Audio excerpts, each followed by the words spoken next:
Hello friends, मेरा नाम है राकेश सैनी। हमारे यूट्यूब चैनल में आपका स्वागत है। दोस्तों, आज का अपना टॉपिक्स रहेगा ब्रिटिश कंपनी के शासन के अंतर्गत प्रशासनिक व्यवस्था। ये किन किन व्यवस्था को लेकर आए थे, इस वीडियो में देखने वाले हैं।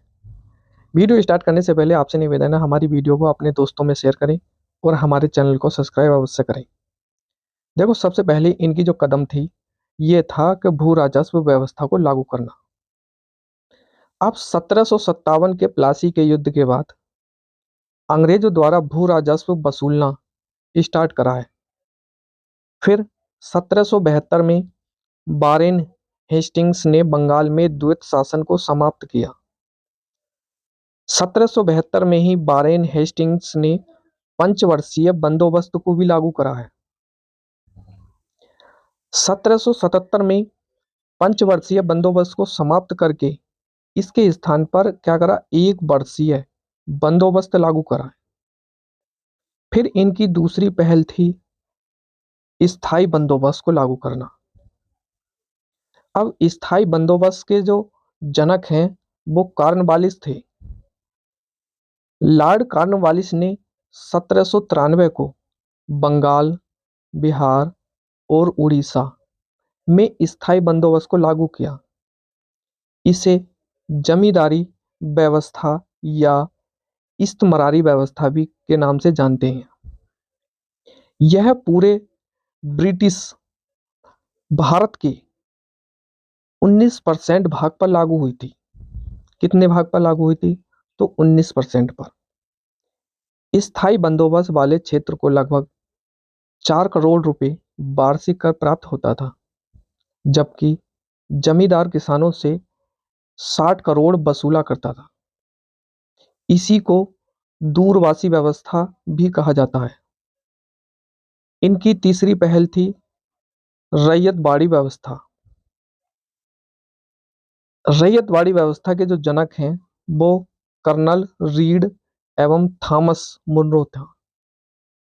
ये कहाँ से स्टार्ट होता है? तो बारहम महल से स्टार्ट होता है। इस व्यवस्था का जो मुख्य उद्देश्य है, सरकारी आय में वृद्धि करना था। ये दक्षिण भारत में लागू होता है 1792 में। फिर 1820 में यह व्यवस्था पूरे मद्रास प्रांत में, मद्रास प्रांत पहले असम का भाग, मुंबई का और पूर्व का भाग माना जाता था। थॉमस मुनरो को इस व्यवस्था का गवर्नर नियुक्त किया जाता है। यह पूरे ब्रिटिश भारत के 51% भूभाग पर लागू हुई है। कितने पर लागू हुई है? तो 51% पर। अब चौथी इनकी पहल थी महलवाड़ी बंदोबस्त व्यवस्था को लागू करना। इनके जनक जो मानते हैं, यह हॉल्ट मैकेजी थे। 1822 को यह व्यवस्था कानूनी रूप से प्रारंभ हुई।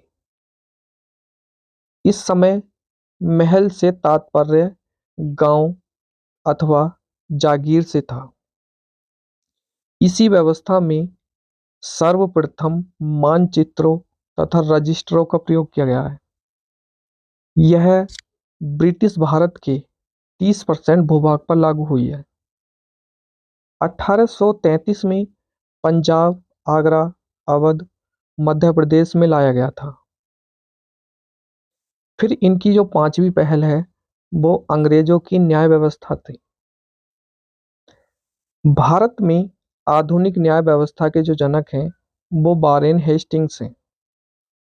इसने प्रत्येक जिले के एक दीवानी न्यायालय सौंपी और एक फौजदारी न्यायालय की भी स्थापना इन्होंने की है। वारेन हेस्टिंग्स के बाद लॉर्ड कॉर्नवालिस ने न्याय व्यवस्था में व्यापक रूप से सुधार किया है। इसने 1793 में कॉर्नवालिस कोड यानी कॉर्नवालिस संहिता का निर्माण किया है, जिसमें शक्ति पृथक्करण का सिद्धांत भी लागू किया है। छठे नंबर की इनकी पहल थी शिक्षा व्यवस्था। ब्रिटिश शासक जो भारतीय संस्कृति से प्रभावित हुए हैं वे लोग प्राच्यवादी कहलाते हैं। 1780-81 में वारेन हेस्टिंग्स ने कलकत्ता में मदरसा की स्थापना करी है। फिर 1784 में सर विलियम जोन्स ने कलकत्ता में ही रॉयल एशियाटिक सोसाइटी की स्थापना करी। उसके बाद 1782 में ही जोनाथन डंकन ने वाराणसी में एक संस्कृत कॉलेज की स्थापना करी है। लॉर्ड विलियम बेंटिंग ने आंगलवादी नेता मैकाले के विचारों से सहमत हुए और 1835 में पहली बार सरकारी शिक्षा नीति की घोषणा की है।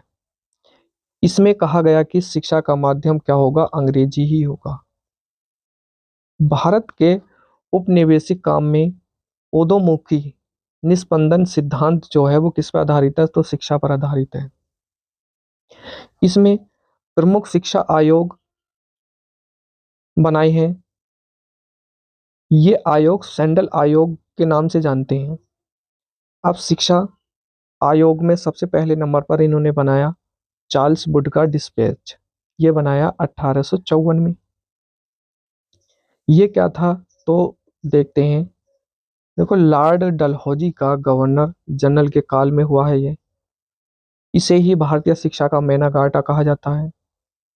इसके मुख्य प्रावधानों में पाश्चात्य शिक्षा का प्रचार, उच्च शिक्षा, शिक्षा अंग्रेजी माध्यम को हो प्रोत्साहन करना होगा। इसमें 3 विश्वविद्यालय की स्थापना की गई है, कलकत्ता में, मद्रास में और मुंबई में। इसके बाद प्रथम महिला विश्वविद्यालय की जो स्थापना है वो D.K. कर्वे ने करी है। दूसरा बनाया है इन्होंने आयोग हंटर शिक्षा आयोग। ये बना है 1882 और 83 में। इसमें मुख्य प्रावधानों में स्थानीय भाषा में प्राथमिक शिक्षा पर जोर दिया है, माध्यमिक शिक्षा स्तर को तथा महिला शिक्षा को प्रोत्साहन करने की बात की गई है। लॉर्ड रिपन के काल में हंटर शिक्षा आयोग की स्थापना की गई थी। अगले नंबर पर आता है वुड का घोषणा पत्र। यह बनता है 1854 में। यह आयोग ब्रिटिश संसद में भारत की शिक्षा की प्रगति की जांच के लिए 1853 में बोर्ड ऑफ कंट्रोल के अध्यक्ष चार्ल्स वुड की अध्यक्षता में 1854 में एक रिपोर्ट प्रस्तुत करते हैं और उसका नाम पड़ता है वुड का घोषणा पत्र। उसके बाद ये करते हैं धन निकासी का सिद्धांत। धन निकासी सिद्धांत का सर्वप्रथम कौन है, तो ये है दादा भाई ने अपनी पुस्तक the poverty and un British rule in India में प्रतिपादित किया है। दादा भाई नरोजी ने धन निष्कासन की चर्चा सर्वप्रथम 2 मई 1867 में लंदन में ईस्ट इंडिया एसोसिएशन की बैठक में की गई। धन निष्कासन के सिद्धांत को कांग्रेस ने सर्वप्रथम 1896 में कलकत्ता के कांग्रेस अधिवेशन में स्वीकारा। धन निष्कासन का जो सिद्धांत या विरोध करने वाले क्या कौन कौन है, तो M.G. रनाडे और R.C. दत्त हैं।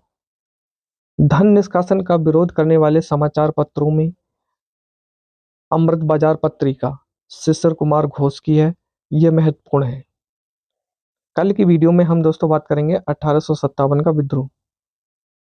तब तक के लिए धन्यवाद।